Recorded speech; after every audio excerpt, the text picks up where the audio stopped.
నమస్తే, నేను డాక్టర్ పారా ఉషా, శ్రీ హవిష హాస్పిటల్. ప్రెగ్నెన్సీలో ఉమ్మనీరు తగ్గింది అనగానే కంగారు పడమాకండి.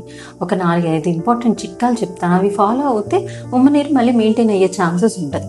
ఫస్ట్, లిక్విడ్స్ బాగా తీసుకోండి. 4 లీటర్స్ అంటే ఉత్త వాటర్ రూపాన కాకుండా 1 లీటర్ మంచినీళ్ళు, 1 లీటర్ మజ్జిగ, నిమ్మకాయ నీళ్ళు, కొబ్బరి నీళ్ళు, ఇట్లా లిక్విడ్స్ ఎక్కువగా తీసుకోండి, ఉత్త వాటరే కాకుండా. తర్వాత ఏదైతే ప్రిస్క్రైబ్ చేస్తామో ఉమ్మనీరు ప్యాకెట్లు అవి మిస్ చేయకుండా కంపల్సరీ వాడండి. ఉమ్మనీరు తక్కువ ఉన్నప్పుడు ఎక్కువగా రెస్ట్ అంటే ఎడం పక్కన కానీ కుడి పక్కన కానీ తిరిగి పడుకొని ఉంటే గర్భసంచికి బ్లడ్ సర్క్యులేషన్ అనేది ఇంక్రీజ్ అవుతుంది. అట్లా బ్లడ్ సర్క్యులేషన్ ఇంక్రీజ్ అయినప్పుడు కూడా ఉమ్మనీరు పెరిగే ఛాన్సెస్ ఉంటాయి. వాటర్ కంటైనింగ్ ఫ్రూట్స్ అంటే ఎక్కువగా వాటర్ మోతాదు ఉన్న ఫ్రూట్స్ని తీసుకోండి. అంటే పుచ్చకాయ, కర్బూజా, డ్రాగన్ ఫ్రూట్స్, ఇట్లా ఫ్రూట్స్ ఎక్కువ తీసుకోండి.